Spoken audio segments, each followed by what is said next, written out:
예, 산업안전보건본부장님 나와주시면.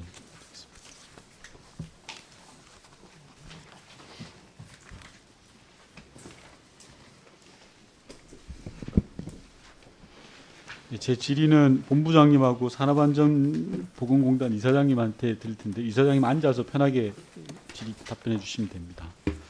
구로울의 윤건영입니다. 예, 우선 PPT 첫 페이지 봐주시면 올해 노동 이슈 중에서 가장 뜨거웠던 사업장 세 곳이 저곳입니다. 대우조선해양, 하이트진로, CJ인데요.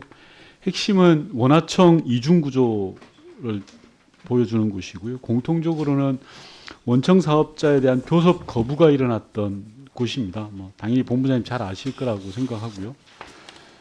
다음 페이지 보시면 언론 보도 스크랩을 해놓은 건데요. 구역 참사, 그다음에 한전, 감전사 지속적으로 반복되고 있습니다. 이게 사회에 많은 물의를 일으키고 국민들로부터 많은 지탄을 받았습니다. 결과는 하청 노동자들에게 위험이 집중되고 있다라는 겁니다. 그래서 오늘 제가 본부장님께 드리는 질의 핵심은 산재 통계에 관한 부분입니다. 특히 통합관리제를 제대로 관리하고 있는지, 실효적으로 운영하고 있는지에 대한 질의를 드릴 텐데요.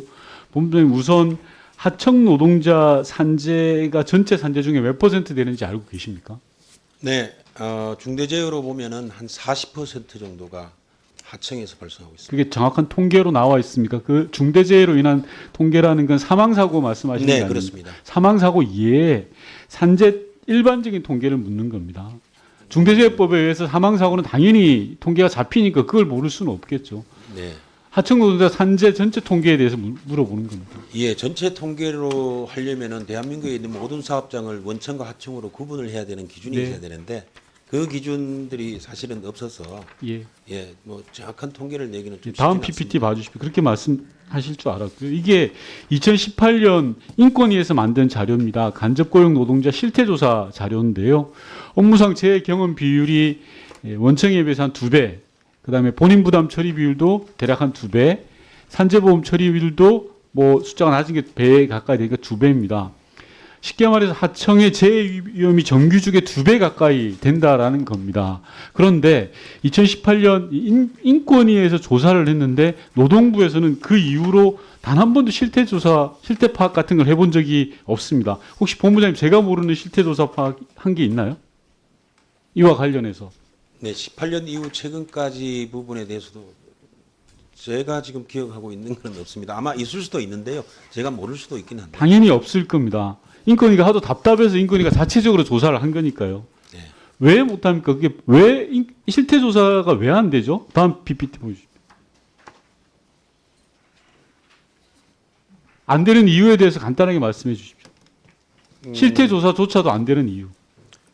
원청과 하청의 구분 기준 자체가 사실은 뭐 명료한 부분도 있는데 명료하지 않은 부분도 있고 해서 아마 그러면 이 부분은 원청으로 할 거냐 하청으로 할 거냐 이런 부분도 아마 있을 수 있고요. 그다음에 본부장님 말씀 중에 죄송한데요. 네. 어렵다고 해서 조사를 안 하는 것 자체가 저는 문제가 있다고 생각을 합니다. 이게 개별 기업 사례인데 한전의 지난 5년간 감전 사고입니다. 직고용 노동자 7명인데 협력업체 노동자는 83명입니다. 노동부가 공식 실태조사 한 번도 없었다는 건 대단한 심각한 문제라고 생각하고요. 다음 PPT 보시면 2018년 도입된 게 통합관리제입니다. 본부장님 잘 아실 겁니다. 총괄 관리하도록 해서 원청이 산재 통계를 통합적으로 관리하자라는 거죠. 잘 알고 계시죠? 예. 다음 PPT 봐주십시오. 현재까지 확인된 하청 노동자의 산재 규모를 제가 한번 이래저래 맞춰봤습니다. 그래서 비교가 딱 똑떨어지지는 않지만 그나마 근사치 값을 맞춰보니까 제조업 사고 재해자 전체 2021년 규모가 2만 한 5천 명 정도 되고요. 제조업 하청 사고 재해자가 1,100명입니다. 나머지는 파악 자체가 불가능합니다. 이런 내용도 잘 알고 계시죠, 본부장님?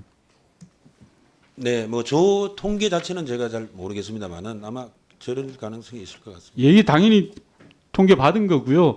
제가 지적을 하려고 하는 건 통합관리 제도의 문제점인데 지금 기준이 첫 번째로 적용 범위에 대한 문제가 있는 겁니다. 500인 이상 사업장에만 적용하도록 되어 있는데 본부장님은 알고 계시죠? 사실 요 부분은 제가 좀 몰랐습니다. 500원 이상인지 제가 원래 1,000명 이상이었다가 예. 500인 이하로 낮춘 게 2020년입니다. 네. 2018년 통합관리제를 도입해서 이게 실효성 있게 하자라고 해서 규모를 낮춘 건데요. 네. 500인 이상도 과한 거죠. 왜냐하면 보여주기 위한 공표 때문에 손쉽게 하기 위해서 500인 이상만 하다 보니까 실제로 하청 노동자 산재 대부분이 누락되는 겁니다. 저는 이게 반드시 개선되어야 된다고 생각하는데 본부장님 어떻게 생각하십니까?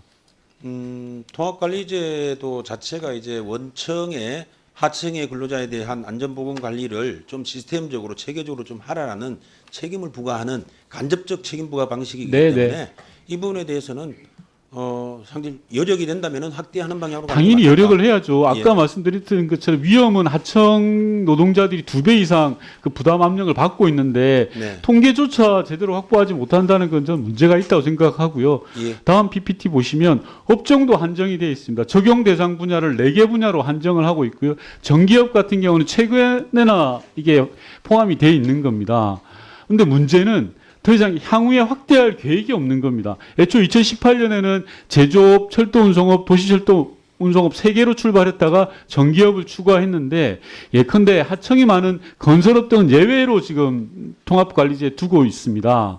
당연히 그러다 보니까 앞서 제가 쭉 설명했던 것처럼 산재 통계, 즉 하청의 산재 통계가 허술해질 수밖에 없고 빈 공간이 많이 생기는 겁니다. 첫 번째 지적했던 것이 규모의 문제라면 두 번째는 업종에 대해서도 한정할 필요가 없다. 가능한 범위 내에서 조금씩 늘려나가야 된다라는 지적을 하는 겁니다. 본부장님 어떻게 생각하십니까? 네, 아마 4개 분야 저 부분은 아마 원하청 관계의 구분이 명료한 맞습니다. 업종입니다. 그러니까 쉽게 이의가 없는 부분인데 나머지 부분들은 사실은 이제 일반 도급 계약하고 원하청 계약 부분이 조금 혼재되어 있는 부분이 있어서 아닙니다. 그것도 예. 산재 같은 경우 산재 신고서에 체크만 하면 될 수도 있는 부분도 충분히 있습니다. 네. 따라서 이 업종 한정하는 부분도 충분히 고려를 해야 될 것 같고요. 다음 마지막으로 통합관리제 2018년에 도입을 했는데 아까 본부장님 제대로 좀 모르신다라고 이야기하셨는데 다시 한번 찬찬히 살펴보십시오. 통합관리제를 도입한 취지와 이유가 있습니다. 그러면 이 로드맵을 제대로 살려서 우선 당장 실태조사부터 하고 적용 대상과 업종을 확대하는 게 필요하다라고 생각합니다. 동의하시죠? 네, 필요한 부분이라고 생각하고요. 저희들이 한번 충분하게 검토해 보겠습니다. 예. 예, 윤건영 의원님 수고하셨습니다. 다음으로 이주환 의원님 질의해 주시기 바랍니다.